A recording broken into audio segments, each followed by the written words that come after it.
Hi, folks. Andy here. I edit the show. Didn't want to keep you too long. Just wanted to hop on real quick and say that we were having some issues with Branson's audio for the first 10 minutes. But fear not, it gets resolved. So if you hear some crackling, sorry, I did all I could, but it's all good. It gets sorted out. Don't worry. Anyway, back to the show.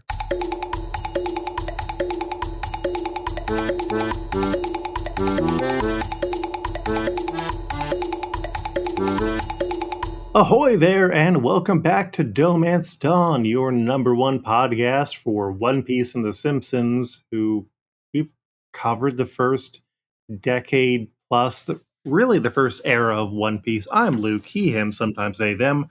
I'm joined by my wonderful, excellent, double excellent co-host, Janine. Hello, my name is Janine Juliet. My pronouns are she, they, and I don't have a third thing to say because, Luke, we have a guest with us, don't we? I mean, you generally don't have a third thing to say, guest or not, but yes, that is correct. We have on the creator of Swan Boy, the creator of the infamous One Fear comic, Rude Tales of Magic, a lot of fingers and a lot of pots, Branson Reese. Hello, welcome to DohMance Dawn. Hello. Oh, it's so good to be here. Thank you, him. Thank you, by the way, for introing me right away. I can't tell you how many podcasts I've been on where I'm sitting there for like 30 minutes, like when just like vibrating, like when can I talk? So you guys got right into it. I really appreciate that. I mean, we normally do all that in post, and then we'll just have Andie edit it out, and we put it out at the $20 Patreon level. No takers yet. Oh, but talking about it here, that's smart. Always be closing ABC. Also, hello, Andie. Do you want to say anything to the audience? Excellent. But yes, this is the 86th numbered episode of the podcast. We are finally getting into the post-time skip era of One Piece and The Simpsons. Branson, what is your background with The Simpsons? Oh, I by the way, I really like the that there's like a Simpsons time skip. It's fun. There should be. Yeah, Bart's got stubble now. It's my background with The Simpsons is I think I'm 37. I feel like that actually just like sort of says the whole thing. You know, it's like it rocked the world when I was in elementary school. When it it came out when I was 1, Mhm. so I don't remember that, but I remember it being like a huge media thing when I was like making memories. I remember my dad got me a Bart Simpson shirt when I was like really young. And my mom had read like one magazine article about, you know what I mean? It was like, oh, that show's bad. Yeah. So then I wasn't allowed to watch. So I wasn't allowed to watch The Simpsons, like sort of at all growing up. But it was like a weird Cold War. Like they knew I was doing it. And I was like unmistakably watching The Simpsons, and they sort of wasn't anything they could do about it. Yeah. I was just like, oh, just don't try not to swear around us kind of vibe, I mean, I had a friend growing up whose parents were the same way, and it was like, "Oh yeah, did you hear Weird Al's on?" And parents were like, "Yeah, he's not allowed to watch that." And then he just turned over, it's like, "Yeah, I saw. It was really fine." What's weird is like I would talk about having watched it like to rub their also my dad didn't care. It was like it was my mom. I was like, oh, I watched. Yeah, I saw Weird Al was on it. Like, oh, I saw the Who. I was old enough to watch it by that time, but you know what I mean. Like when I was like really young, be like, oh, there was this crazy episode of The Simpsons, and she's never upset with that I had watched it. It just was like, don't let me see you watch. I think that was all she wanted. She's like, she put up with. By the way, my mom's a wonderful person. She put up with so much. She just, Yeah. all I had to do was the kindness of not watching it in front of her. I can get that. It's I understand that you're sinning. I just don't want to actively see you sin. Yeah. Well, and then also there was always like a new show because then South Park, and it was like, okay, look, fine, you can watch The Simpsons, just don't watch South Park. And I was like, same, we're just moving. The Overton window is just getting broader and broader. Like, I'm just going to do the same thing I was doing with South Park. And then later, Family Guy, I think that was when it broke. And she just was like, Look, just Whatever. yeah, I don't. You're 11 now. Like, do whatever. You know. At what age did your parents just give up? I'm an oldest, so it's like they were like, we got 2 others. We can. We'll worry I'm about the that. test kid. He's the streets now. Yeah. I got in on the middle ground as the middle child. And it's like, yeah, my brother got some pushback. My parents really were not concerned about me just because I was a very mild child. And then my sister was like 10 and she was already watching South Park with my dad. And it's like, yeah, they just kind of stopped worrying. Yeah, it's like you get grandfathered in on the bullshit that an older sibling gets away with. Mhm. Oh God, yeah. My little sister's 5 years younger. She was committing war crimes. Just like everyone was fine with it because somebody cleared the way for her. And do I ever hear a thank you? Thank you, Branson, for torturing civilians. You're very welcome. Mhm. And what is your background with One Piece? Because I know compared to a lot of our guests, you have more experience, just not with the anime. Yeah, not so much with so this was interesting. I'm all caught up on the manga. Love it dearly. It's my friend Shannon got me into it when so I was familiar with it. You know what I mean? Like, it was around. I was aware of it. Like, I don't know when I became aware of it, but like the image of Luffy just was like, when I was like in high school, I was like, I know who that is, but I Yeah. didn't watch it. Strucci movies? Yeah. Yeah. Through that's Shannon got me into it, and then I read it and I tore through. So I got caught up. I started reading it during Dressrosa, and I got all caught up really quickly.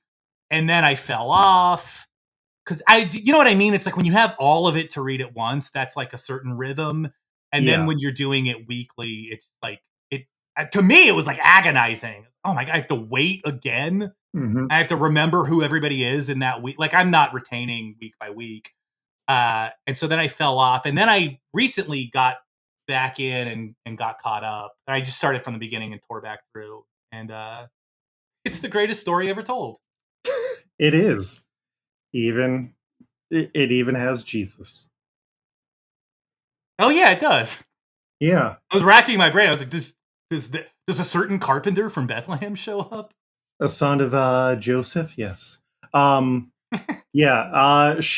is also part of the reason why I got into reading the manga initially back leading into Thriller Bark. Oh, wow, yeah. And then I also fell off and on, and then I got back in during the One Piece Gold movie, and then it was just sort of a COVID fixation, and I've been pretty far into it ever since. That's it. It feels like a good I wasn't reading it during COVID, but what a waste. I should have been. That would have been the time to do it, That's your time to get into something where there is just like so much material to consume and kind of to ruminate on by yourself. It was that, Hunter x Hunter, and the D&D second edition Planescape stuff. Oh wow, yeah. That's fine. My wife watched Hunter x Hunter, and I was sort of like dipping in and out. Seemed good. Reports are pro from my household. Yeah, it's a weird series because sometimes it's like, hey, I just read about game theory. Let's just do an entire battle arc about game theory. Sure, yeah. I sort of like that when you're reading something. It's just like, all right, this is one guy on a deadline, and it's just like his pet interests are just getting thrown against the wall, Yeah, I mean, it's that same way with like the classic era of X-Men where it's like, oh, Chris Claremont just saw the movie Alien. I guess that's what Kitty Pryde is fighting this week. Oh, sure. Yeah. I know exactly the arc you're talking about. Oh, I have to get the specialized question. What would be the worst devil fruit for Swan Boy to get? Oh, good question. I think, God, the worst one for him to get, I think like one of the, so I'm assuming in this that in Swan Boy is in One Piece world, right? Like, it's not a devil fruit in Swan Boy world. It can go either way. Okay, that's interesting. I think any of like a Oh, okay, I'll tell you. I know exactly the one because this is the one because he's based on me, and this is the one I would struggle because I cannot for the life of me figure it out. The Law's fruit. It would that would be a waste of a fruit. It would just mean he can't go in the ocean because I don't understand how it works. I've read it through twice now. I've seen them. It's been explained to me, but something about the visual language of it to me, it just like it in one ear out the other. I do not understand that fruit. So I think Swan Boy would end up like killing somebody and himself by accident, but just trying to use it. Wonderful. Yeah, a few months ago you had done like a bunch of Swan Boy characters as One Piece characters, so you're familiar with our way of thinking here. I gotta say, anytime it's like, we're casting. You know, I used to do this in high school with my friends. Of like, okay, if Dragon Ball Z was a show, who would we all play in it? You know, great thing to think about. Unfortunately, I can't expand on that riff at all. You know, because nobody knows the guys I went to high. It's like, oh, my friend Dallas would have been like Mr. Satan. You know, like who cares? Yeah, no, I get that. I grew up like usually being the older kid, and it's like, oh yeah, here's me moving in with like a bunch of new kids who all have like all their roles picked out, and then it's just like, I'm the new person. Oh, you get to be like the fifth team member who doesn't really get a defined personality, who might get an episode about them, but they're left behind for so many reasons. So would you say that is would you rank that above or below the experience of being the boring main character kid? You know what I mean? When it's like, "Oh, you're Simba," you know? To me that would always feel like it's, "Oh, this kid's Leonardo." It's just like, "Oh god, I got nothing for this guy," you know? I mean, my name is Luke. I grew up with, oh, you do you love to be Luke Skywalker? It's like, Oh, not jeez. Yeah. really. You want to be like Han Solo because he gets the cool jacket and he shoots people, and Oh god, yeah, who would wanna be everyone always Luke? tells me to use the Force. I'm sorry, man. I feel like you're owed some like a check for the 80s and 90s, you know? hmm They never say, oh, do you want to be the gospel that has the most clear vision of the passion of Jesus and his love for the world? They're never talking about that. They're always talking about a new hope. They're never talking about a New Testament. hmm I just always say that it's short for Lucario. It's short for, right? That's the original Gaelic form of Luke is hmm Lucario. Matthew, Mark, Lucario, and John. All right. We got some episodes to cover. These initially ran between October 2nd and November 6th of the year 2011. This was definitely when I was fully back. Post college and yelling at kids who did not want to say trick or treat when they were trick or treating. The first episode was Bart Stops to Smell the Roosevelts. This one had a John K couch gag, which was kind of like, oh, yeah, they never really stuck the allegations on him in a way that stopped him from getting as much work. Yeah, was it known at this point? I think it was maybe more of like a insider thing just because it wasn't like Nickelodeon had fully cut him off from the Ren and Stimpy checks at that time, if I remember correctly. Yeah, the John K, it's just one of those weird things where I don't know how much people outside of the animation industry were aware of the allegations, but yeah. Yeah, I think people knew, right? Isn't that like part of the problem? It was the open secret aspect of it? Yeah, but it's also like once you get out of like the animation field, I think it's less known. But anyways, the episode, Bart places fake bids at the school auction and then reveals that he did that at the end of the auction, which seems like a lazy plot in some ways. As a result of the school auction not getting in any money, Chalmers chews out Skinner, so he tries to taunt Chalmers into teaching Bart. Bart uh, Chalmers introduces Bart to Teddy Roosevelt, who kind of makes it his whole personality. And then Bart ends up inviting the other boys to hang out with Chalmers as well. He takes them on a forest trip to try and find Teddy Roosevelt's lost glasses. During that trip, Nelson gets hurt, Chalmers gets fired, and so the boys try to get his job back by taking over the school, locking out the faculty, turning it into a police standoff, and then Chalmers is able to talk the boys down and gets reinstated. It's a weird one, especially considering the most recent new episode of The Simpsons. Branson, are you watching current Simpsons? I'm not at the moment. I've dipped in and out of it.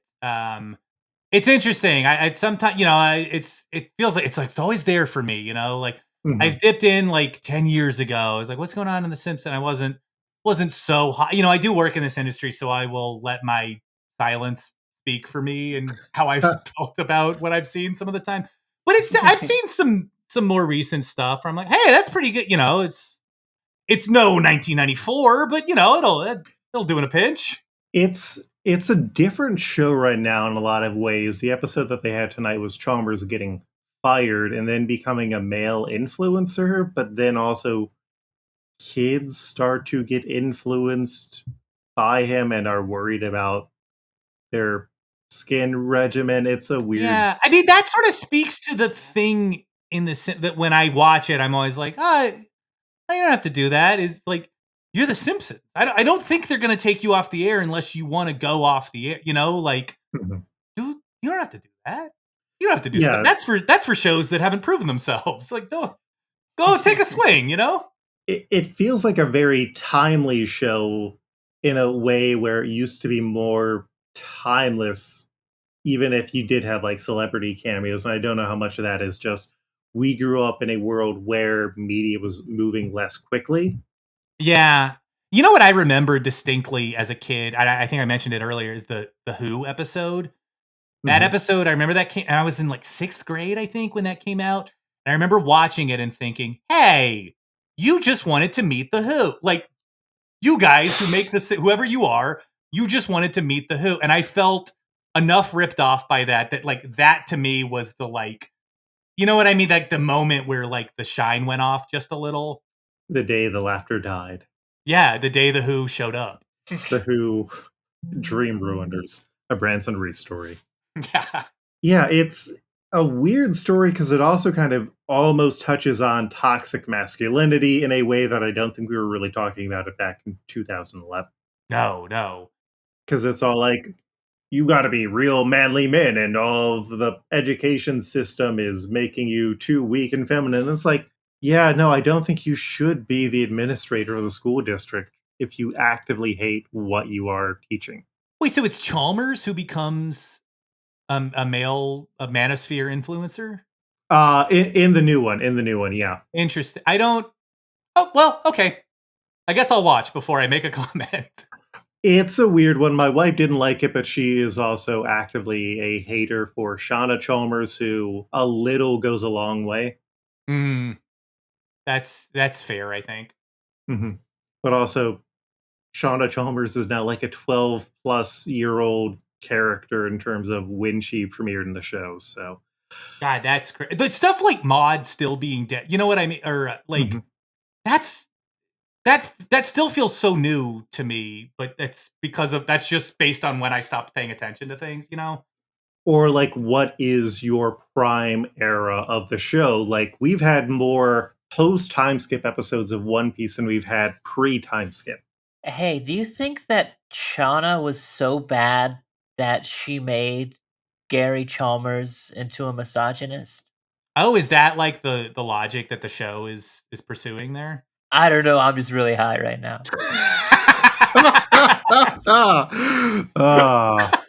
I think it's really just kind of trying to retrofit a personality onto Chalmers that didn't necessarily exist before, because a lot of the newer seasons do work with like, oh, these are personality types that we have seen emerge in the world since. So like Kirk Van Houten is now a weird conspiracy right wing, if not just right wing adjacent guy.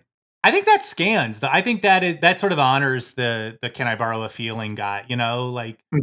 That makes sense to me.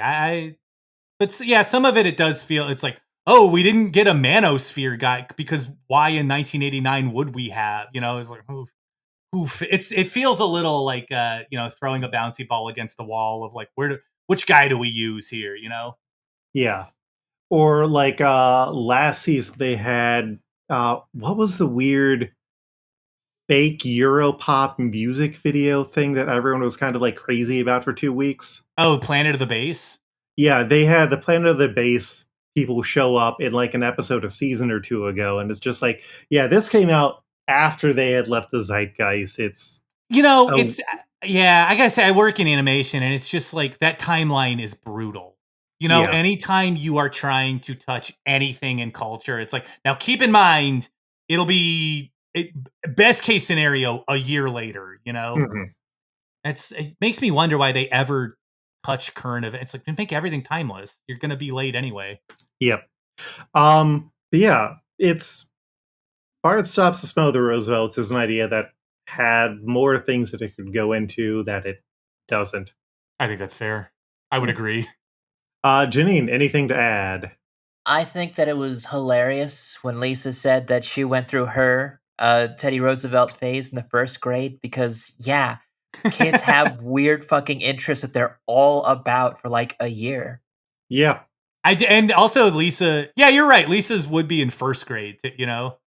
She's advanced in that way. Yeah, I definitely agree with that. We then have Treehouse of Horror 22.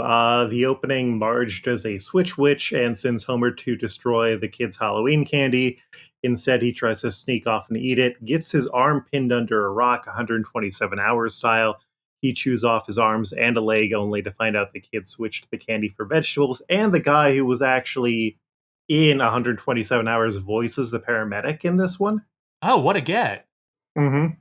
Uh, Solid opening gag. First segment was Diving Bell and the Butterball. Homer wakes up with locked in syndrome from a spider bite. He finds he can fart on command, and Lisa develops a way to communicate with him. And he's able to start writing. And then another spider bites him, and he gains the ability to swing and shoot webs like Spider-Man. And it's pop culture bingo. Yeah, this one started off. By the way, this episode I had seen. I thought I hadn't seen any Simpsons from this era, but like, as I was like, wait a minute, I've seen this. So I guess I was like watching the Treehouse of Horrors at some point. This one lost for me only because, and it's not fair. I'm not being fair. If the segment is titled "The Diving Bell and the Butterball," Mm-hmm. I'm thinking, where's that fat Cenobite from Hellraiser? And it's like, oh, you did the wrong end of that pun. Like I was like, I had my arms crossed, like you did the wrong one. I would like to see Homer as one of the Cenobites, I think that would work. I'm surprised that hasn't been done. My issue is more I read the Diving Bell and the Butterfly while trying to do research for a comic, and it's like, yeah, it's a weird, bad, jokey adaptation that doesn't really develop at all. It's just like, Yeah. what if another spider bites and he's Spider-Man now? It felt a little like the cartoons in the 40s with the Lenny from of Mice and Men. Everyone's like, oh, which way did it go? Like everyone's Mhm. doing Lenny. And then, at least when you're me, I wasn't familiar with Of Mice and Men until I was in high school and we read it. And I was like, this is what you've been riffing on? This is so sad. You guys are monsters. It's like when you see Peter Lorre and then compare him to the caricatures. Yeah. He's a relatively, I mean, like, good Lord, let the man live. I think he was handsome. Mm-hmm. Yeah, I think they liked him, though. I think that's why he showed up all the time. Yeah, he was also distinct in a way that I don't think we have distinct actors as much anymore.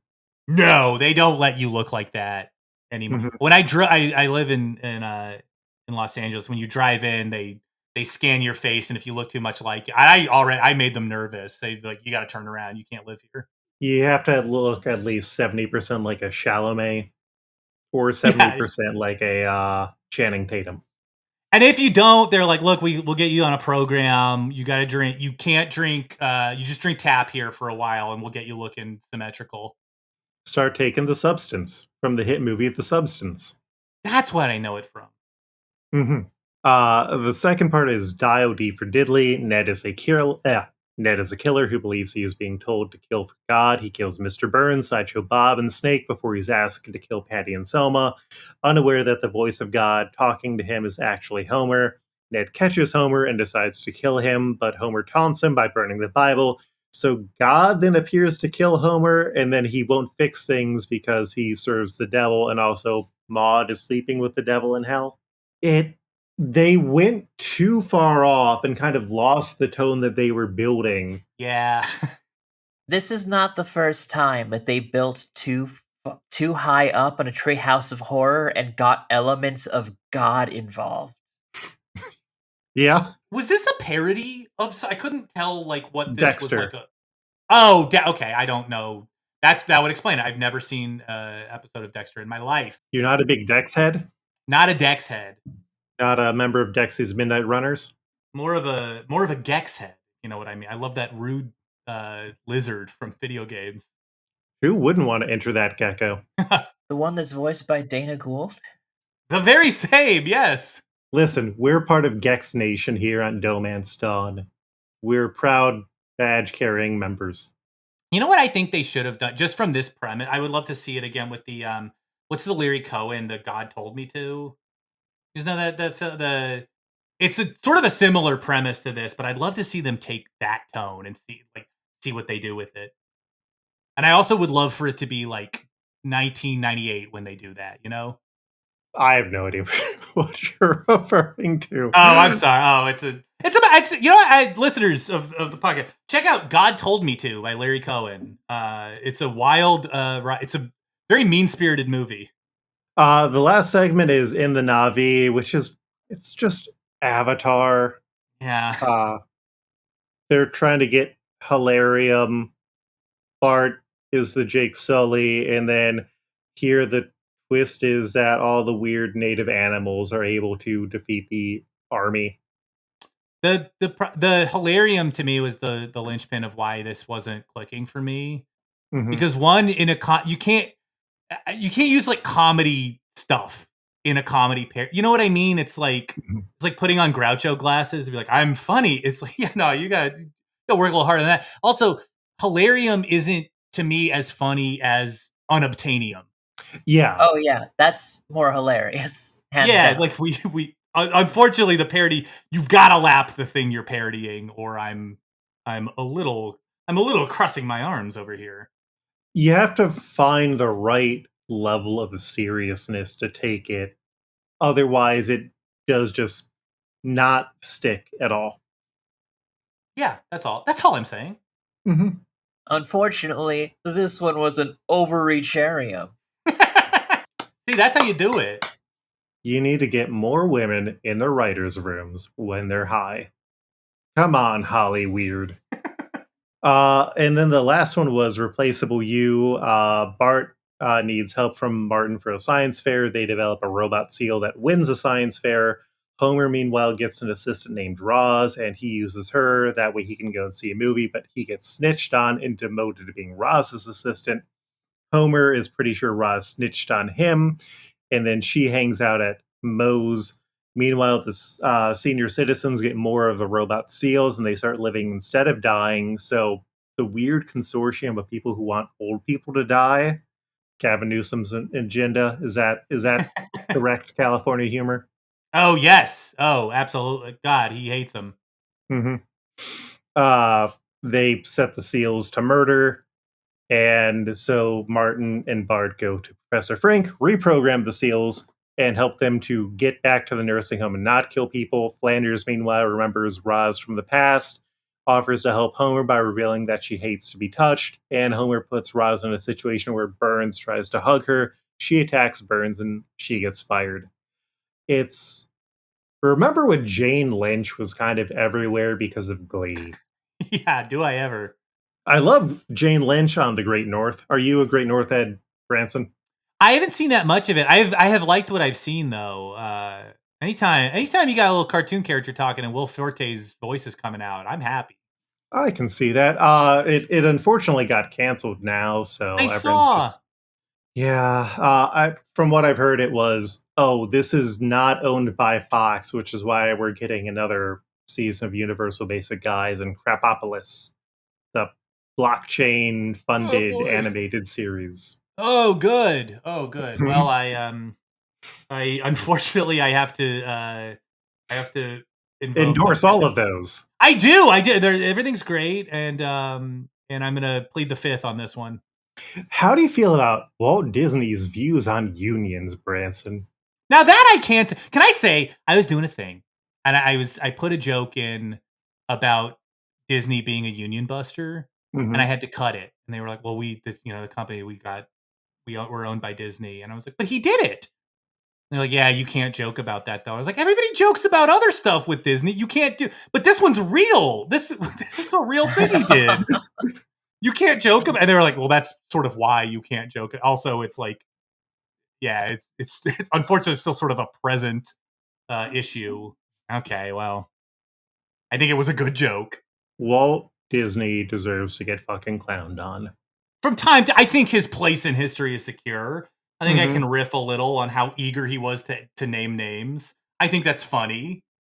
The fact that ultimately he spent a lot of his life trying to recapture a childhood and driving away a lot of the people who were willing to work with him to achieve his dreams, and so his company became a soulless den of pencil pushers. Yeah, a little bit. I mean, I think, like, can we not smile at that? Can we not smile at the image of them dragging him away from the mic at the House of Un-American Activities Committee, being like, no, no, no, I have more names I want to give you. And they're like, we need to go home. uh, yeah, replaceable you, the seal stuff I think works a lot better than the Roz stuff. For me at least, I think that Roz is just kind of a weirdly developed character. Partially because she doesn't make sense, but also the nuclear power plant does not make sense. Yeah, yeah, it doesn't. And I think that anytime it needs to, it's a little like on Star Trek when they're like explaining why the Klingons look different now. And it's like, well, we know the real reason. Like, you don't need to lie to, I know you're lying. Don't do this. Like I know it's a fake job. I know none of the writers know how this factory should actually work. hmm Janine, any final comments on this one? Uh, God, not really. Fair enough. Yeah. Really, I think disappointing low tier Treehouse of Horror, and then 2 all right episodes of The Simpsons. We've faced far worse. Oh God, I forgot the Fight Club bit in Bart Stops to Smell the Oh, Roosevelts, geez, yeah. where Chalmers reveals that he was supposed to do a Breakfast Club, and then it was actually a Fight Club, and it's just him getting beaten the shit out of by the Breakfast Club cast. A wild bit that I think almost works. Yeah, it's not. I'm with you. I'm absolutely with you on it almost working. It's like on paper or in the room, I can hear that being pitched, and it's like, oh, fun! Like, let's go home. That's a good one. Mhm. And then something in execution, it's just a little like, oh, almost. It doesn't quite have the tone that it needs to land. Because if it was, no, we're not the Breakfast Club, we're the Fight Club, and it was them beating the shit out of him, and then not needing to reference all the dancing and stuff, and you just do the Don't You Forget About Me, that I think would land better than them just Yeah. redoing all the dances. Yeah, I think so. I think it gets a little caught. It almost feels, and I know they don't get network notes, but it almost feels like there was a network note of like, now what's going on here, and they had to explain it of like, oh, don't bother, we get it. New characters who we now can use include John Quincy Adams, Rutherford B. Hayes, Demon Maud Flanders, Rigelian Dolph, Rosie the Robot Maid, Fight Club Andrew, Cyborg Willie, and many more. We then get to episodes 517 through 522 of One Piece. These titles include The New Chapter Begins, Regroup, Straw Hat Pirates, A hair trigger. Luffy versus fake Luffy. The Marines move out, target the Straw Hat crew. Massive Gathering, threat of the fake Straw Hats. The battle begins. The results of training. Everyone's reunited. Luffy sets sail for the new world. Hell yeah, brother. Yeah, I realized today when I was making sure I had everything for the episode, I had apparently deleted my outline notes for this episode. And it's like, oh shit, I've got a haircut, I have dinner, I have everything else. Okay, I guess I'm re-downloading Crunchyroll to quickly watch through everything, and I watched through all the episodes in an hour. So, Wow. mm-hmm.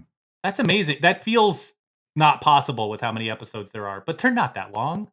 It's also an indictment of how slow these episodes are. Oh my god, dude! I was not because I reread the manga too to like prep for. So I have those pages fresh on the brain, and then knowing the pacing of my brain moving through a page compared to this, it was, oh my god! It felt like Honestly, it felt like before I had a diagnosis when I was a kid, just sitting in a classroom. Like, let's go. Did you watch sub or dub? I watched dub. Should I watch sub? No, I Okay. was asking. I'll get to it. So yeah, Luffy's been training for 2 years. He finally retrieves his hat at the completion as he goes to meet with Hancock and the Amazons. Back on Sabaody, Zoro returns to Shaki's bar as the first member of the Straw Hat crew to return, and we learn that the Marines have moved their headquarters to the New World. There's a bunch of new crime. And we just start kind of going back and forth. We cut to Nami in a bar hearing that the Straw Hats are recruiting. And that is when we meet Damalo Black, the fake Luffy, and his crew. And one of the cool things that they did in the initial Japanese version is all the members of the crew voiced other members of the fake crew. That's fun. That's fun. That's a fun gimmick. And in the dub, they did impressions of the 4Kids voice actors where those existed. That I like that a lot because that felt so mean-spirited to me in a way that I'm like all about. You know, I was like, let's see more of that. It felt like a real shot across the bow. You guys did this wrong. I think it is funny because we do get a bit of Brooklyn Sanji.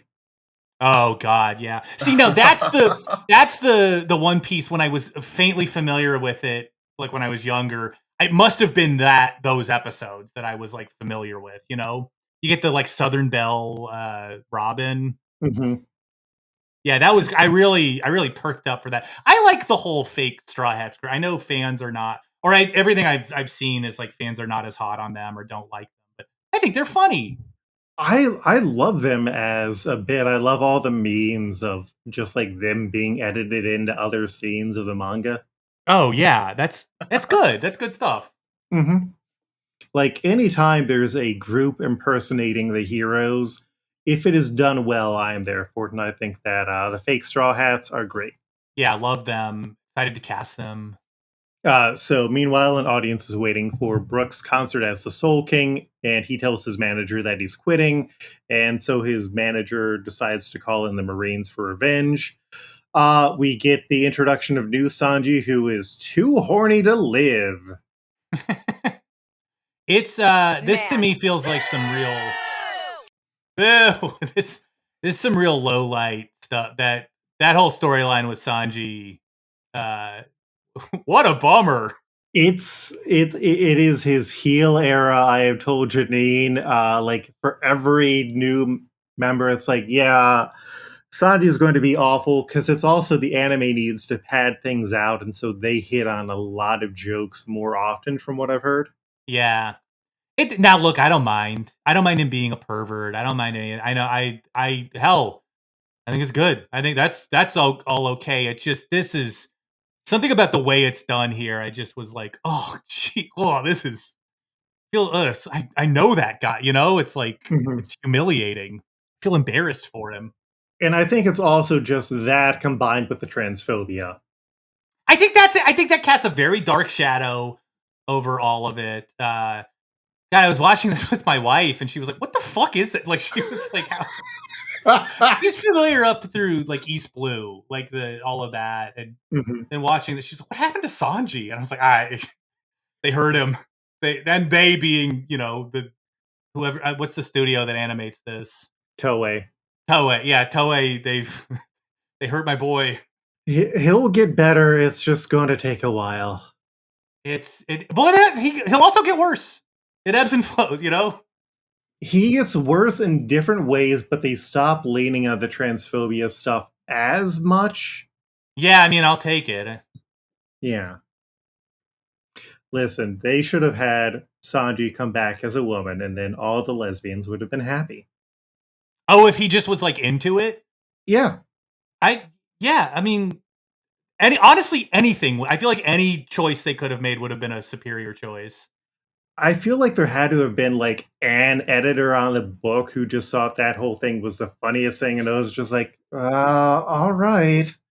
You're saying I can take a break if I do this? Oh, maybe. Interesting. I don't know that I would let Oda off the hook that easily. It's that weird thing where it's like, oh yeah, Eva is based off his friend who did drag, and yeah, just like that weird divide of like, oh, the new commas are really great queer representation, and they're all part of the Revolutionary Army trying to take down the government, and then you just get to some of the other stuff. But it comes at a steep cost. Yes, yes. It's the unfortunate balancing act somehow. It was, and this is also why part of why I just like prefer the manga. I know I hate to be that guy, but I prefer it. It's like, oh, when I get to a page that looks like, when I can tell like, oh, we're gonna be getting a lot of what Sanji was up to in the last 2 years, I can just skip it.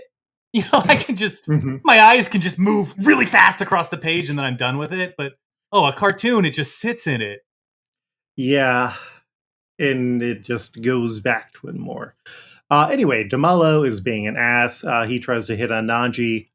He tries to hit on Nami. She turns him down. The fake Straw Hats get angry. That is when Usopp shows up, looking all hot and swole now, hits him with a pop green that attacks them all. And after a quick reunion with Nami, they leave, and a localized thunderstorm hits all of them. I appreciate hot Usopp era. Me too. Oh, Usopp looks good, man. I was into it. He also, I was watching this with my wife, and she's familiar with like earlier anime, and when the first time you see Nami, she goes, "Oh, is that what Nami looks like now?" Yeah. Yeah, it is. It's also the problem where it's like, because this is the relaunch outfit, it's like half of Nami costumes on merchandise and stuff. It's like, I don't want to seem like I'm this horny. Sure. I don't want to seem like anything. Yeah, I feel you. I'm a good Christian boy named after one of the Gospels, and I can't let Jesus know that I'm being horny. I'm named after one of the most powerful Pokemon. Yeah. Gospel of Lucario. So the report of the fake Straw Hats reaches the Marines. They order a full sweep. Robin is being hunted by the government, and Frankie returns to the newly coated Thousand Sunny. Damalo, after his embarrassment, goes hunting after Nami and Usopp, not knowing who they are, indiscriminately shooting people, and that is when he bumps into the real Luffy, who knocks him down. And we find out that Luffy is just carrying like a whole year worth of food, and he was warned to wear a disguise, and he's not wearing the disguise at this point because he's a happy-go-lucky idiot. Yeah, he's not gonna wear the Groucho glasses. You kidding me? I did like I forgot that he's got, I think Boa specifically says he's got 5 years worth of toothbrushes in there. Yeah. Which Luffy, there's no way Luffy's like brushing his teeth, They're made of rubber. Yeah, he doesn't need to. Rubber can't get plaque on it. I'm picturing him pulling his teeth and them stretching. That's nightmare fuel. Oh yeah, I would imagine he pulls each individual tooth and then pops it back, and it knocks all the plaque and tartar off. Or like he pulls it and then like he uses the toothbrush like a violin thingy and like just plays the tooth. Oh, he does like Devil Went Down to Georgia. Yeah, I like that. Beautiful animations in my mind. Sanji, meanwhile, makes his way to Shaki's bar, where Duval, who's heavily injured after protecting the ship, is waiting. And half of these things are just going to be Sanji is too horny, and unfortunately, it becomes a plot point. Oh, yeah. Yeah. Chopper runs into the fake Zoro, Sanji, Robin, and fake Chopper. Chopper thinks that they're the real ones, along with the government agents who are chasing after Robin.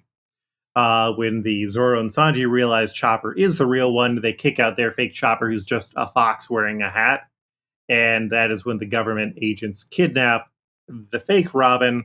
And I appreciate Chopper still not being able to tell who's lying and who was in a costume. It's endearing. It's a great. I also like that it also fools Luffy. Like that. Like them both getting fooled by it. I almost like it's like there's like two people on that crew who wouldn't be fooled by it. Like everyone. I can see Frankie falling for it. Like good gag. The more the merrier with that. Well, and like Usopp being surprised to see Sniper King there as well. That was great. Great. Mm-hmm.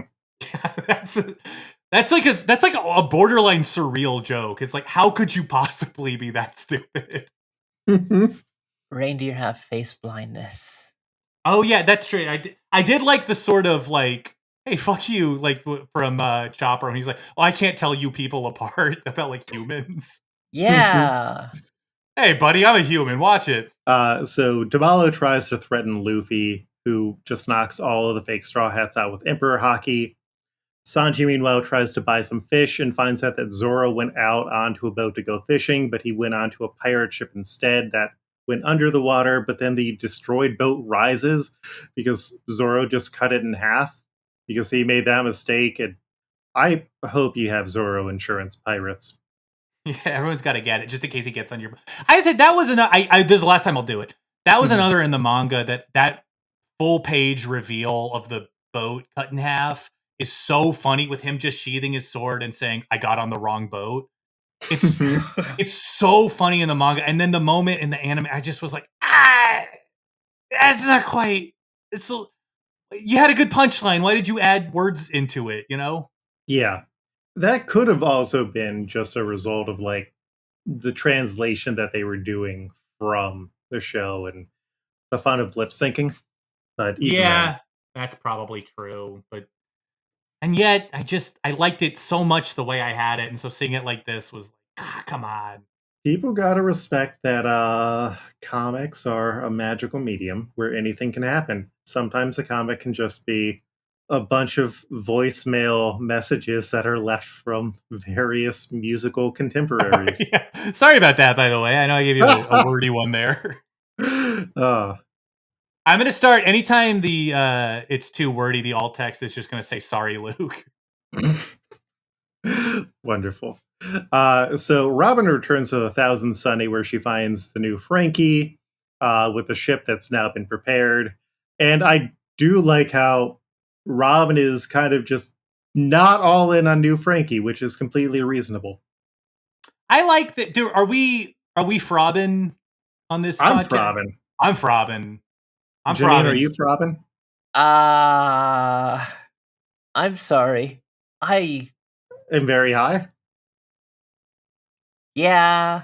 All good. Yeah. Nothing to apologize about. Yeah. Yeah. Frobin is Frankie and Robin shippers. I don't think I've gotten there yet because I haven't really seen them interact too much. I feel that.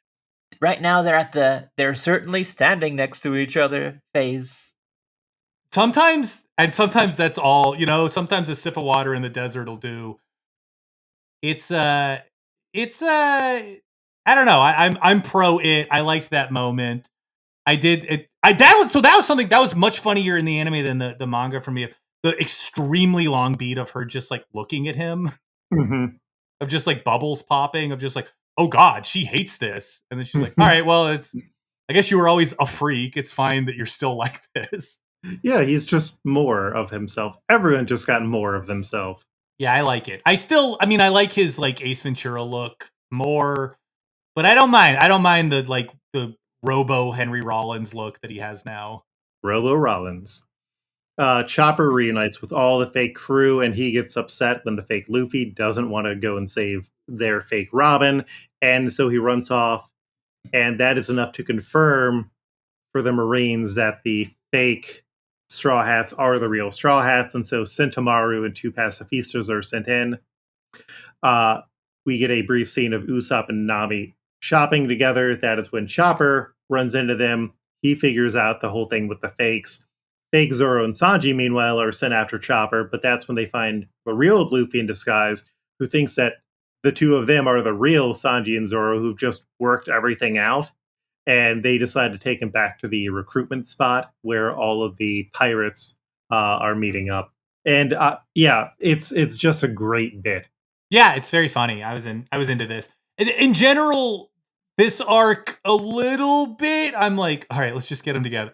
Okay, I get it. Like, I want my friends to talk to each other, you know. Mm-hmm. But that bit was. I'm with. It's very funny. TBS, very funny. I love how dumb this whole crew is. And I don't think they start that way too. You know, I feel like Luffy is like a bad influence on them. Like they all of them get like dumber from their time with him. I think that's really sincerely beautiful. Yeah. They get to become more exaggerated versions of who they are. Yeah, that's true. Yeah, they are. I mean, Robin can still read a book, but you know what I mean. Like she gets like sillier. Yeah, like I love when we're going to start getting more of her imagination as a recurring bit. I love that side of her. Yeah, that's a great gag for her. So a Marine spy is feeding information about the pirates who have met up, which includes Wet-Haired Caribou and Bloodspatter Korribu, two pirates with massive bounties. There's also two other guys who so far have not been important at all, but it's Oda, so it's like, oh, well, maybe one of them will come back and be important. They find the spy and they prepare to bury him alive before Damala begins his speech. Brook, meanwhile, finishes his Soul King concert. He finds that the Marines are there while his fans call for an encore. His manager is ready to shoot him, but he reveals that he's going to go up and rejoin his friends. The audience attacks the Marines, and before the manager is able to shoot Brook, he is saved by a flying fish rider and vanishes. And I feel like the animators had to be like, thank God Brook is at a concert so we can just pad out like 3 minutes with a song in each of these episodes. It's music in general and this stuff is, you know, I like Scratchman Apu. I think he's funny, but that, you know what I mean? It's one thing to read music notes on a page, and it's another to listen to 2 minutes of a rock song that people are cheering for, and it's different. You know what I mean? It's a different experience. It also like depends, is the song a banger? And part of me is like, well, it would be different if Bone to Be Wild was just a parody of Born to Be Wild that they somehow licensed. Sure. Which good would, luck. Like sell the joke, yeah. I mean, I don't think that the George Thorogood is like not in need of money. Yeah, I imagine that guy. I don't know his catalog. I can't imagine it's deep. Don't think he's got a deep bench of hits. But it also, keep in mind, it was in every commercial in 1993, you know? It was every boomer comedian used it as a joke music sting at some point. That buys a house. Oh, wait, I was wrong.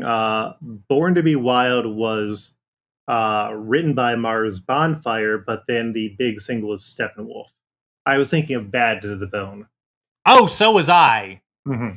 Oh, sorry, everyone. Bone song, yeah. I'll give the Steppenwolf song. I think it's a little better than Bad to the Bone. Yeah, I'm not listening to either in my free time, but you know, if I had to rank, and I don't, but I will. I think you think that one of them is bad. I think one of them is terrible. Yeah. One of them is shit.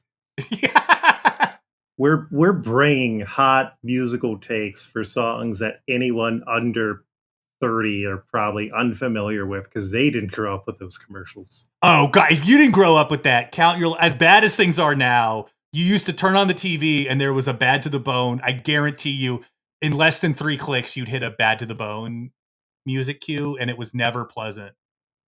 Just enjoy your youth, because it will fade. You will be haunted by it. I'm turning 36 this year, and not fun.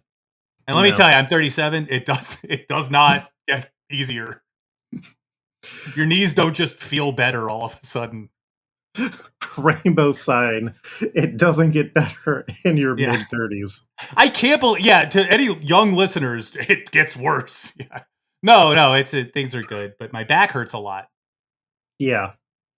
Make sure that you regularly get exercise and build muscles before your 30s, because that's the point where building any muscles gets a lot harder. Yeah. If you're trying from 0 to start at, let's say, 37, you might as well not. It's not happening. Mm-hmm. So Usopp and Chopper meet up with new Frankie, who reveals that he can transform his hair, which I love that they are always in on robot bits. Yeah, that's very charming. And really reveals that Luffy has arrived as the Marines are starting to come down on everyone, and Sanji and Zoro get the call that they need to stop fighting and go and find Luffy. So Luffy is brought up to face Damalo as the Marines come in and surround everyone. Damalo orders Karibu to use the Marine that he captured as a human shield, but instead Karibu... Are we saying Caribou or Karibu? I'm saying Caribou. I'm telling you right now, I'm not going to be able to make the Caribou leap. Oh, I'm pretty sure that that's just my mind mispronouncing it for whatever reason. Okay, It doesn't get better after 30. We're both trapped. Mm-hmm. Janine is too. We're all trapped. Oh, I'm not trapped in there with you. You're trapped in here with me. Yeah. So he kills the Marine. The pacifistas and Sentomaru arrive. Damalo bumps into Sentomaru and reveals that, Damalo Black is just a pretty no-name pirate who gets knocked out. The pacifistas go after the real Luffy, and the fake crew recognize the mistake that they made. Luffy, using Haki, is able to destroy a pacifista with one blow. Sanji and Zoro defeat another one, and they get Luffy to guide him back, while Rayleigh offers to run interference, and we get Luffy declaring he'll be king of the pirates. I really like this in terms of showing how much stronger everybody has gotten. It's a great showcase for that. I mean, even just like Nami sitting in the bar, unbothered, it's like, these guys don't even bother. It's just like, you can tell, like, everyone's been powering up. It's for that. Like, it's clearly functionally to serve as like, the crew is badass now. They couldn't do things, they were up against it. They were up against the limit of their power before, but now every like arc villain they seem to be meeting is nothing to them. It's very satisfying. It is. Especially because we just had such a traumatic thing with the pacifistas before. Oh yeah. It's a great way. Yeah, it's just a great way to be like, this is the benchmark. This is how much further they are now. Pretty good, right? And it is. Pretty good. I don't know, pretty good.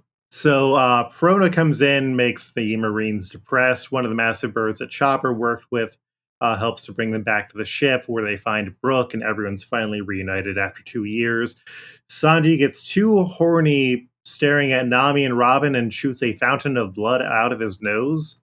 And the Marines start to fire, but Boa, Hancock, and the Kutas get in the way. Sanji sees her, turns to stone. The Straw Hats start to go under the water, while the Marine forces are blocked by giant bugs guided by Heracles. The Wadaria wizards drop a rainstorm, ruining the gunpowder.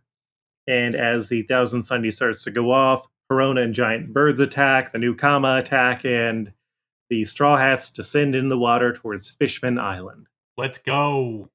Yeah, we've been waiting for so long. Shout out to Perona's new outfit. Mm-hmm. Oh, it's great. Love Perona. Honestly, post time skip, I could do with a lot more Perona, Yeah, I'd be fine with her joining the crew. I think it would be weird, but I think she's friends with Zoro. Why not? I feel like she puts up with Zoro and understands his purpose, and sometimes that can be better than a friendship. I think it paints a damning portrait of my own friendships that, to me, that reads as just straight up friendship. Like, oh, you tolerate me? We're friends. Oh, we're family. All right. Well, we have a number of characters to match, so let us get into that. Up first, we've got Humphrey, who is the bartender. He gets the important role of getting to say, hey, Damalo Luffy is a pretty dangerous guy. My Rodrigo style was John Flamen Schrank, who is a Mo variant who tried to kill Teddy Roosevelt. My throwback was the Hawaiian bartender from Lost Horizons, and then I also put on Joe, the Shelbyville Mo, because they have similar vibes. Janine, who do you have for Humphrey? For my Rodrigo style, I went with Martin Van Buren. Mm-hmm. Nice. And do you just have a Rodrigo? Oh no, I had sorry, this one's kind of like hard. Carl Yardstremski. Oh, with the sideburns. Yes. He appeared on a baseball card that Bart was trying to trade in 3 Men in a Comic Book. Mm-hmm. I actually did a good job spelling the name. I just got the Carl wrong. Wow, that's the one you fucked up. Uh-huh. I put it with a K. It sounded like a K, Carl. Like the German. And then Branson, how about you? I gotta say, I was shocked to see him, but I guess I shouldn't be that shocked. I also put Joe, the bartender from Shelbyville, for Humphrey. It did fit the vibe for me. All right. Well, I'm pretty good to go with Joe the bartender then. Janine, do you have any major objections? I don't. I mean, 2-1. You got me dead to rights. I think this guy's main deal is he's a bartender and we don't know him very well, you know? And he has black hair. That's Oh, God, as if I needed more. Yeah, Humphrey, I'm locked in. all right. We then have Chocolat, the fake Nami. Janine, who do you have for Chocolat? Let's see here. My Rodrigo style was Avatar Lisa. Mm-hmm. And my throwback, if we haven't used it yet, I was pretty toasted when I came up with this one. Lizard Queen Lisa. Ooh. I'm going to double check that because I think we did. 'Cause right now it's like 50-50. Could go either way. I think in Toasted there's truth. I really see that. We have not used Lizard Queen Lisa yet. Branson, who do you have? Okay, so I knew this wasn't going to be on there. Do you remember the Just Don't Look Treehouse of Horrors, where it's like Mhm. just don't look at the big like mascots that are fighting each other? The Pet Boys with the huge head. Any of them? Any of the three? We have You have them? we have used the Zip. I believe they were the Zip Boys because they also appeared. Oh, they have Guido versions that I think we have not used, right? Let me see. Zip. Yeah, we used Manny Zip for Hamburg. Wow. Jack Zip for pickles and Mo Zip for Big Pan. You used all of the. Oh my! This is humbling. I was like, I'm gonna go deep cut. They're not gonna know. But what is this? Episode 87? 86. 86. Yeah, you're gonna. Yeah, We way need ahead a of me. 6-year plan. And I'm dead. That's it for me. my chocolate pick, Rodrigo side was the Fight Club Claire, just because you get that red-haired vibe, and I think that there's enough of them that if we wanted to kind of be lazy, we could do that. My throwback was Nancy Spungen, who was also a Lisa variant, where they do chocolate as or candy as a drugs metaphor. Mm. And then Eliza, the proto Lisa Simpson, who appears in the Day the Laughter Died. Oh, I like the. So I had sort of a broad like for the whole fake Straw Hats crew. I was thinking like, oh, the John K opening. You know, it's like, oh, it's the family. You know, it's your old friends, but they're wrong, and everything's really skeevy and darker than it's supposed to be. Yeah, were you also thinking like the John K. Lisa as an option? Oh, I guess so. Yeah, in that case, I would put forward the John K. Lisa. Okay, we have some interesting choices here. Janine, is there one that you are really leaning towards? Well, I'm really torn between the John K. Lisa because that is something that is like, yeah, it kind of hits the same vibe. There, but wrong. Yes, but also Eliza kind of like, or also has that vibe.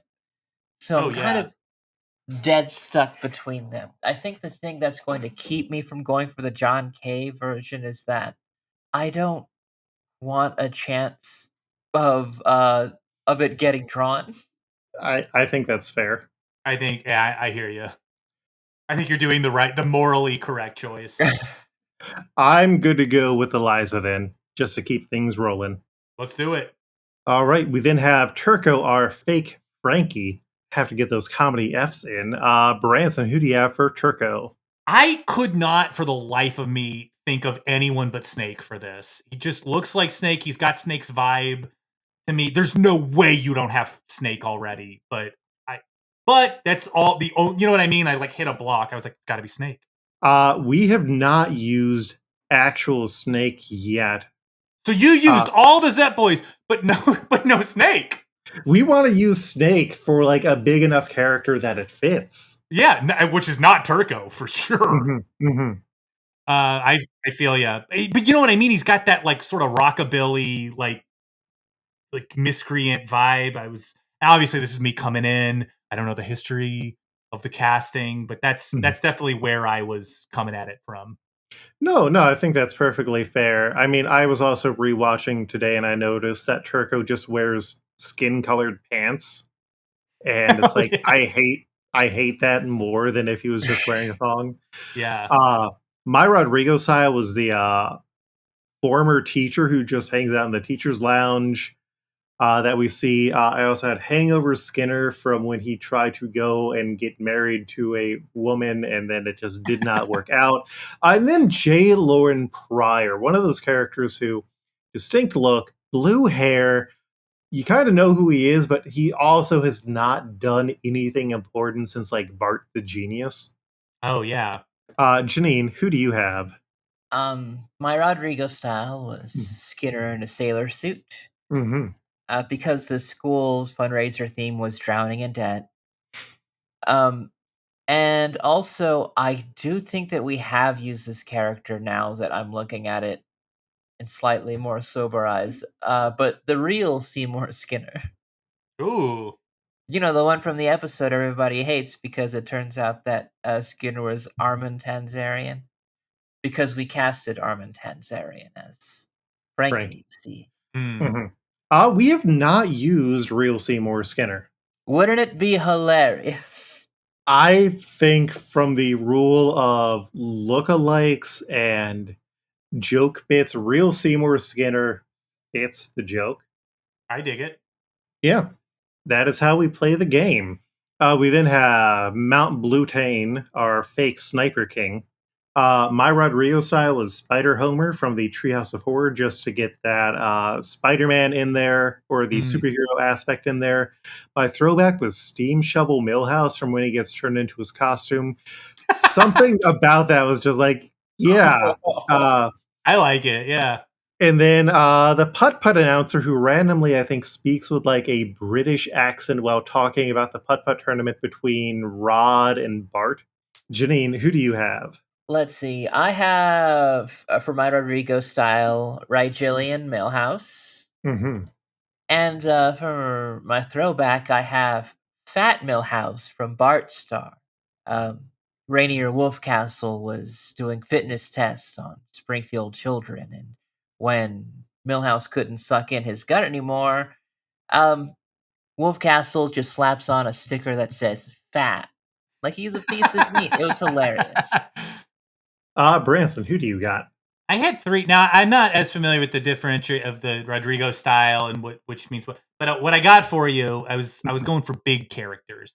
So I got King Size Homer, Sideshow Raheem, and the very tall man based on Ian Maxatone Graham.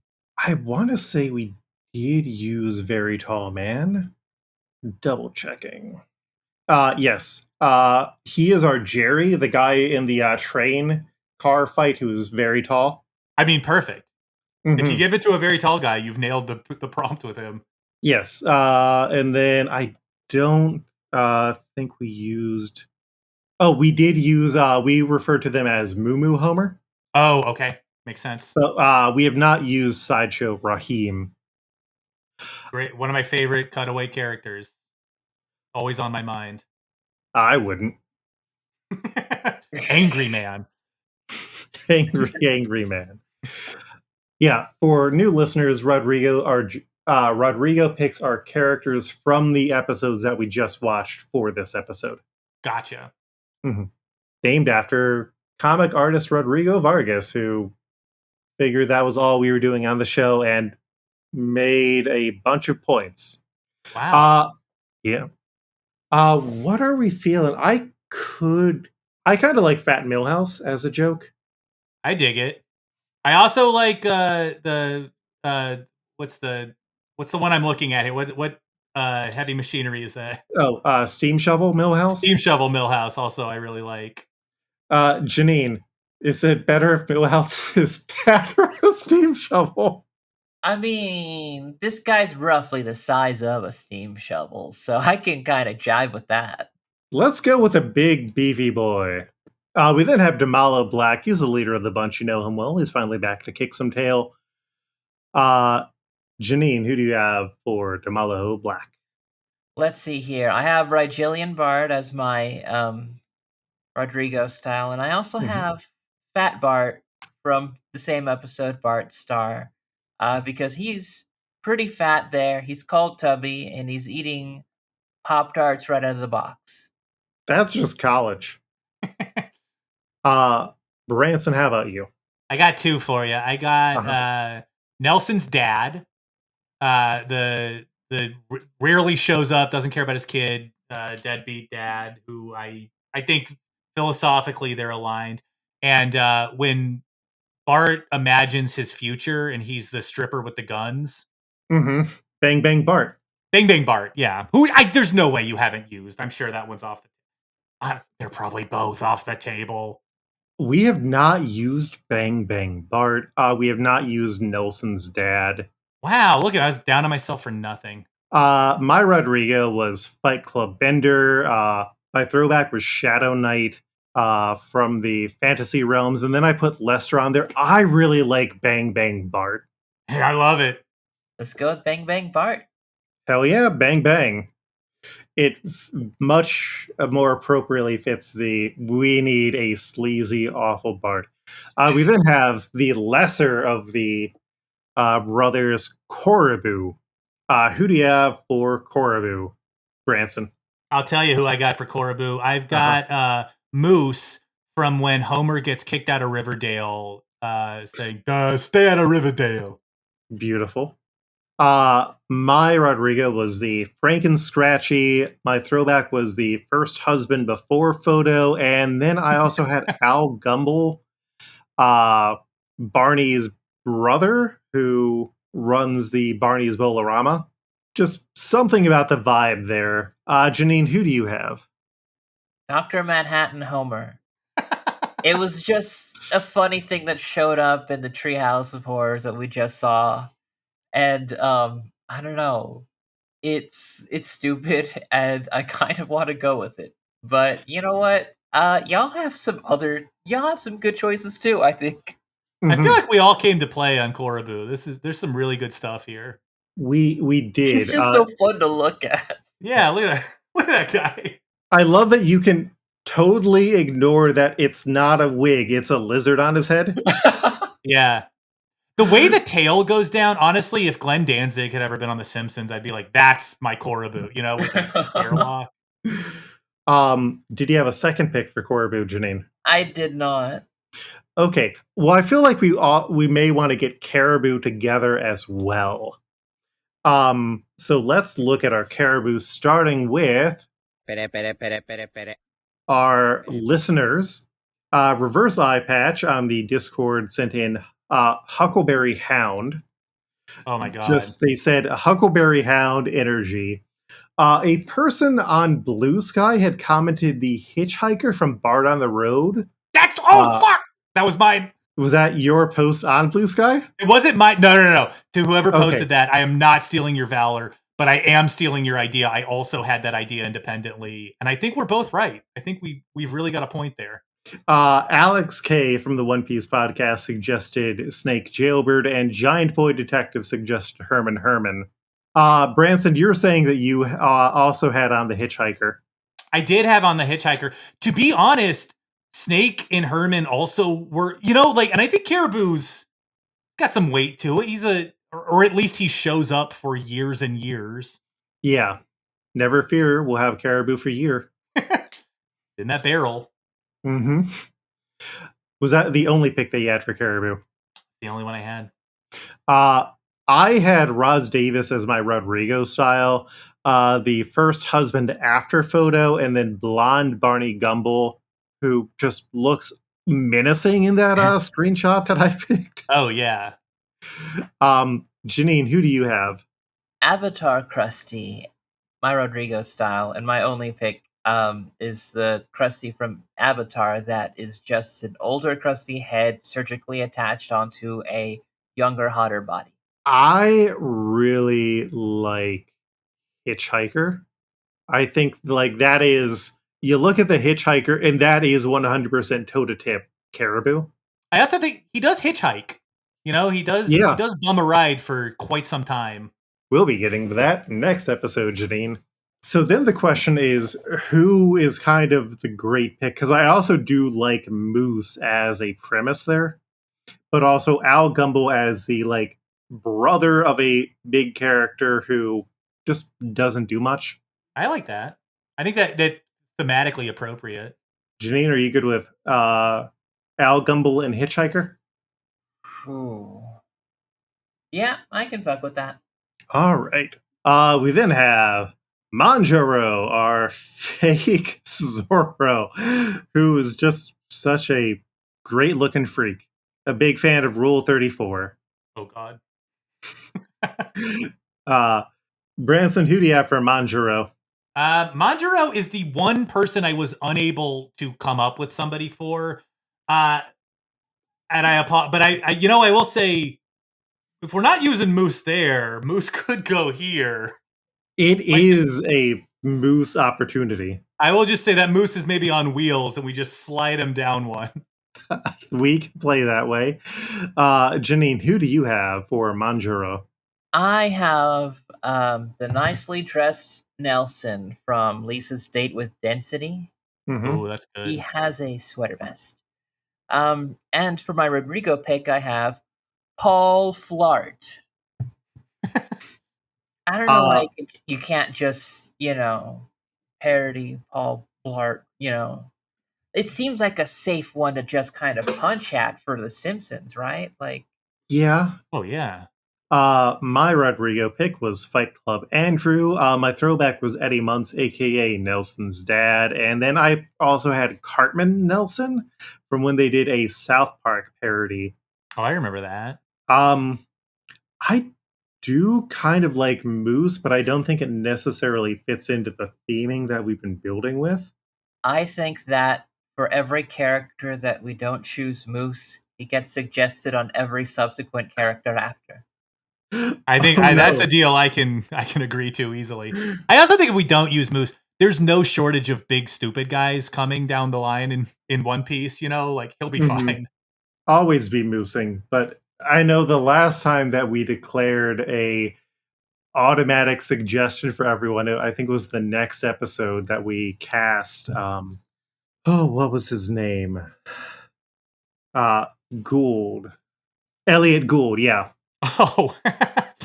Yeah, we declared it good as Gould, and we were just going to automatically use him everywhere, and we picked Ian from one of the filler arcs. I forgot good as Gould. That's such a fucking funny joke.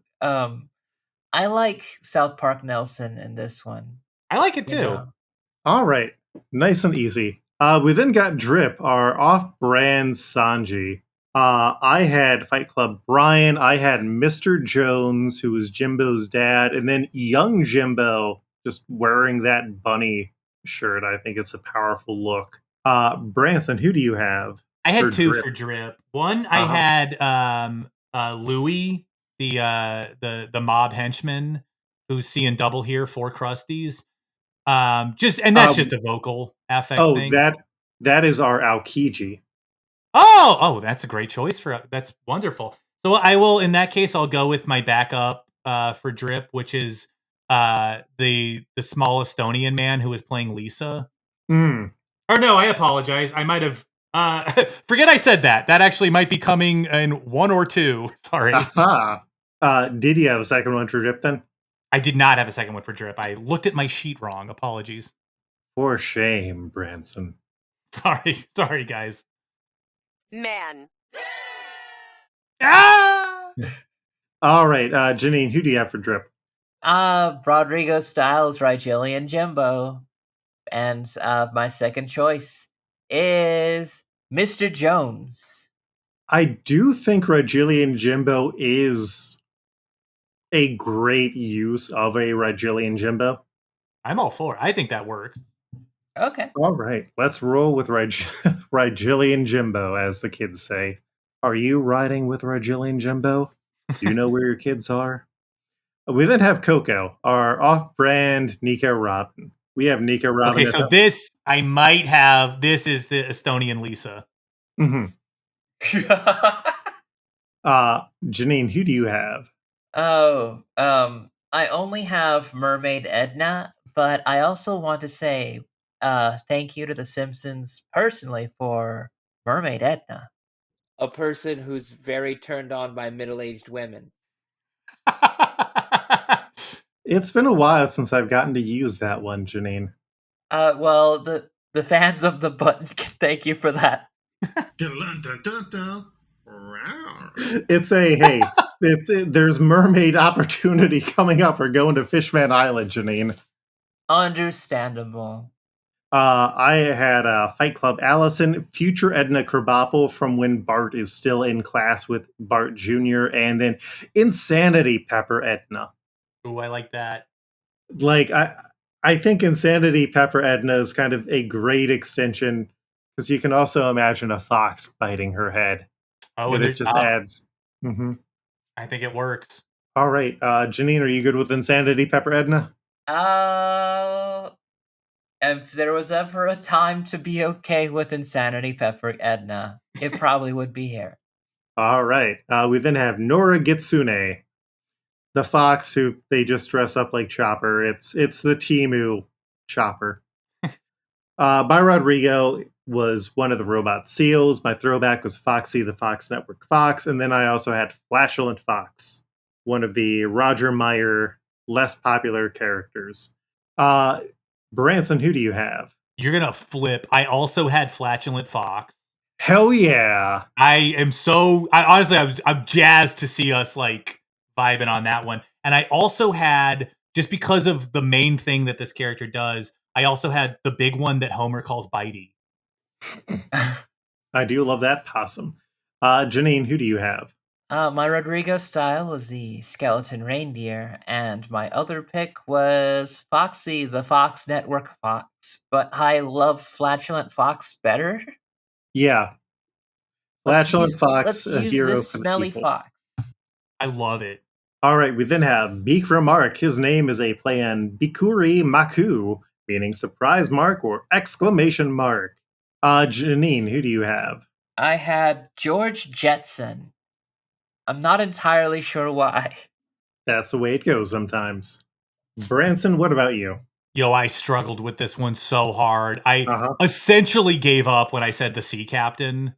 I just could not think of anyone for him. Oh, you're talking about Horatio McAllister? Yeah. The one who hates the sea and everything in it? Mm-hmm. Yeah.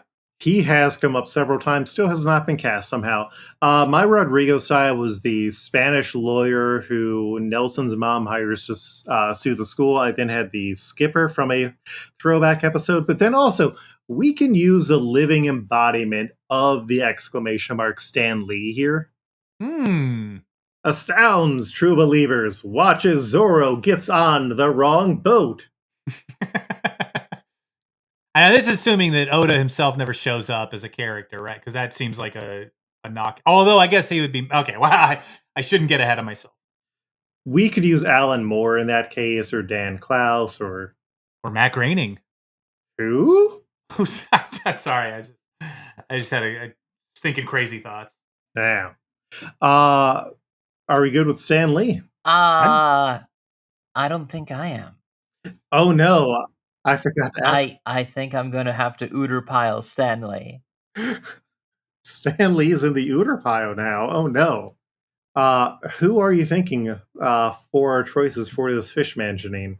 I really don't know, but I just think that Stanley, while hilarious as a pick, Mm-hmm. could probably go for somebody who's at least 2 stars. This is a 1-star guy. Yeah, but Stan Lee. Is more than a 1-star guy, even if you know, side with Jack Kirby on some of their disputes, or even if you Doesn't side affect with the Disney star on some of rating. their, Yeah. like, he's done a little bit more for than just a bit joke. I want a larger joke. Okay. Do we just want to go with the skipper then? Because I think it's too big for Horatio McAllister. George Jetson, we should probably save because we will. Oh, we go to the future? Does that happen in One Piece? Yes. Oh my god. Listen, Janine, we just did a 2-year time skip. There is It's all the future. I guess the future's now. That's an interesting idea that the time skip jumped ahead of where we are in time. It's like Oda's telling us about what will happen but has not happened yet.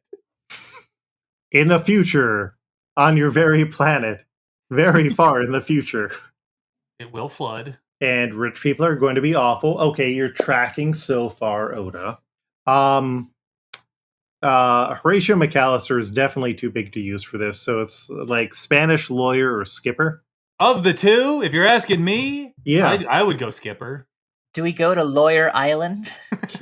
kind of. Then I guess go with the skipper. All right. It's bear time, everybody. Everybody. Everybody. Because we have 2 more pacifistas. Branson, I don't know if you noticed, but all the pacifistas that we've cast, including Kuma, have been played by bears. I did not catch that, and so my pitch for this is going to be completely out the window. And I think you should stick with the Bears thing, obviously. But my pitch for both of them was the same character, which was when the homeless man is transformed into a mailbox in the commercial for Cypress Creek. Mm-hmm. Just based on what the dehumanizing thing that's happened to Kuma here. For both of them or for just? For both. For both. Okay. Janine, who do you have? Well, for PX5, I had the Rodrigo style, the bear father that was trying to Cronus his own kid. Uh-huh. And for PX7, I had the mother bear who ain't having that shit. Yeah. Those were also my Rodrigo picks. My throwbacks were Huggy Bear and the Billionaire versus Bear Bear, though the Billionaire versus Bear Bear is actually a tiger. And then the yellow and green gummy bears. I feel like Dad Bear or the Dad Bear and Mom Bear are the easiest ones. I like it. I think stick with the bear theme. In fact, I think it would be crazy not to. It would be unbearable. It would be, oh boy, it would be a barely sane choice. We then have Gashed Albion. I bet he got that name in college somehow. My Rodrigo pick was the Black Swan Grandpa. My throwback is the Washington General's Mummy. And then I also had on the Jack Sparrow Mummy when all the Halloween monsters had to dress up in other costumes. Just playing off that he's wrapped in bandages. Janine, who do you have? I had Cyborg Willie as my Rodrigo style. And for my second pick, I had Soccer Mummy. We used Soccer Mummy. Oh no, because I also had Soccer Mummy. Yeah, because I was looking, because I'm always thinking about Soccer Mummy. Soccer Mummy is our Ryuma. You know, it makes sense. Soccer Mummy is never far from our thoughts. Mm-hmm. Do you know who your Soccer Mummy is at this night? I do, out of the remaining ones, I do like Jack Sparrow Mummy just because Gashed Albion is kind of a lot of things and nothing in particular that is super clear. And I think a mummy dressed as a pirate falls into that territory. Yeah. Mm-hmm. Yeah, I can fuck with that. Well, that is your own business, Janine. We then have Lip Doughty. Who do you have for Lip Doughty Branson? I had that gravelly voice guy who tells them that Flanders is going to be their new teacher. Oh, Leopold. Leopold, thank you. Could not remember the name. I bet Taken, right? Yes, that is our Yeah. Shiryu. Okay, yeah. I like this. This is good. There's well picked. Thank you. Janine, who do you have for Lip?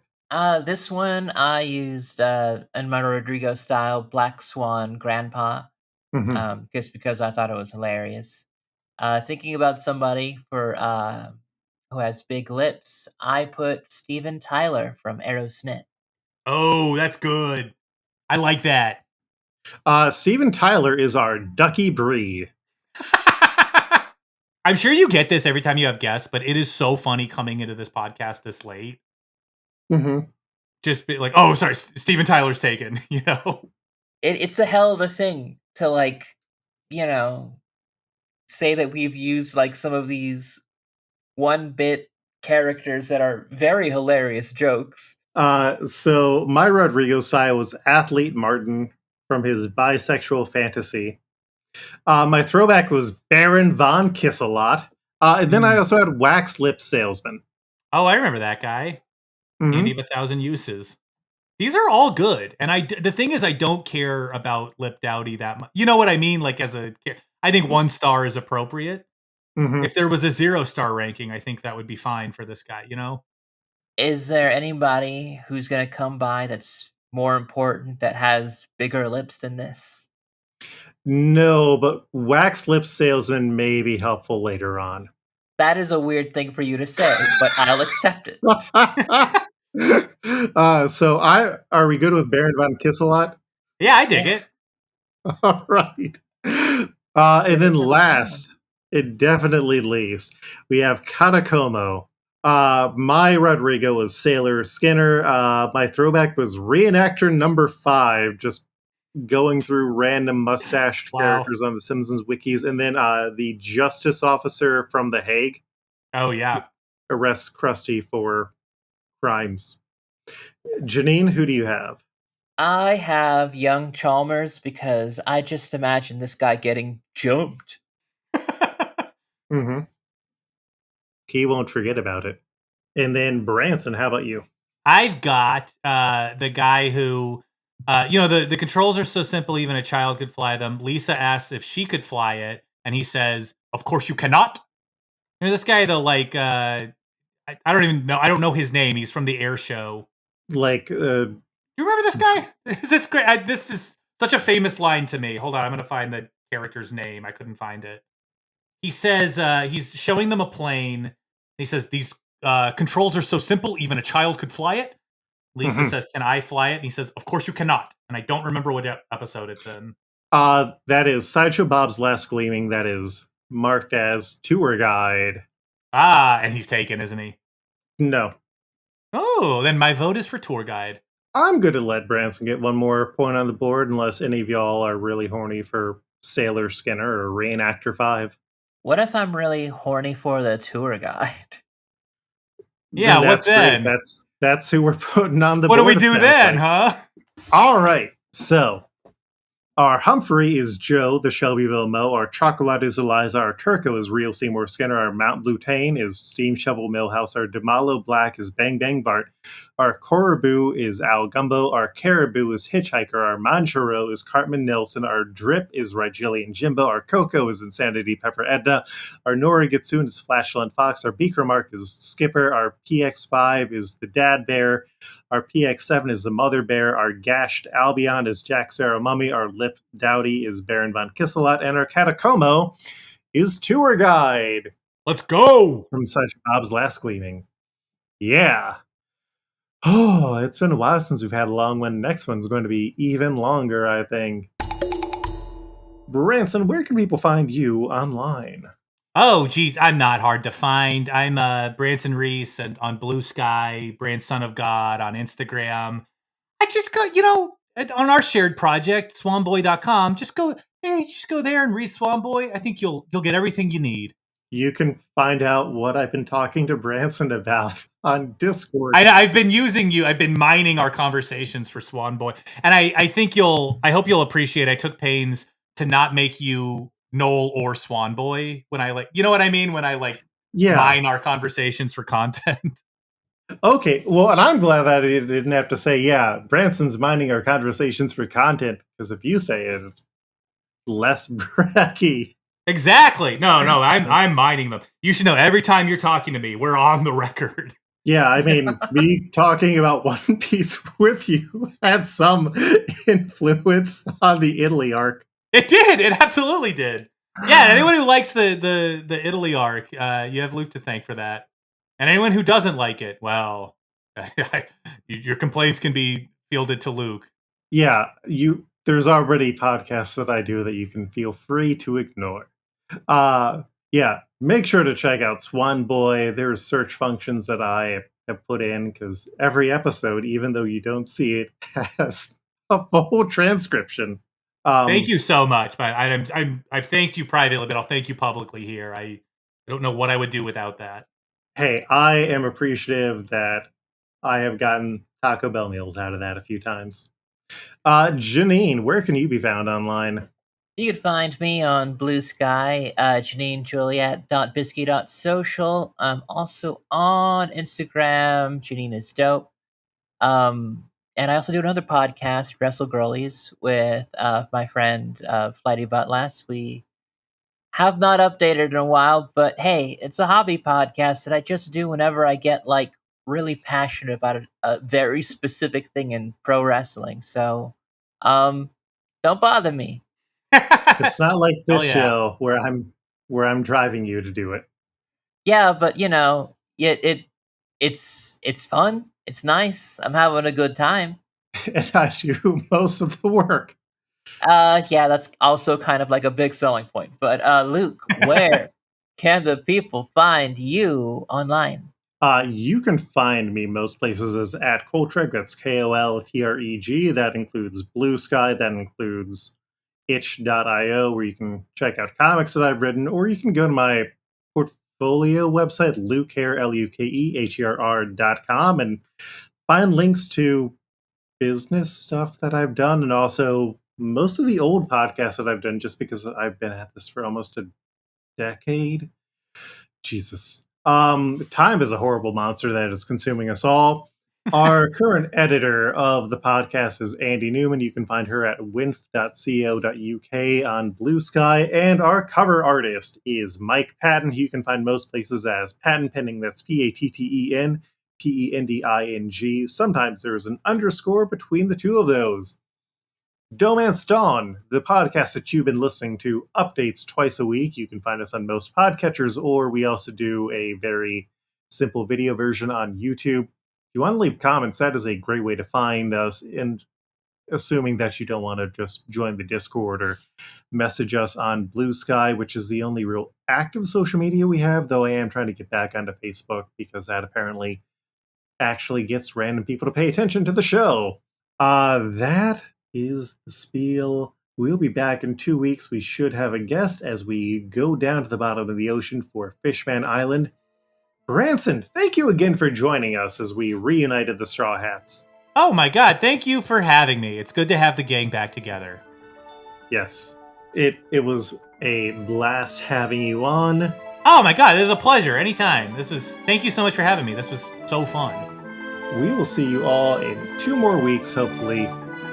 And until then, smooth sailing.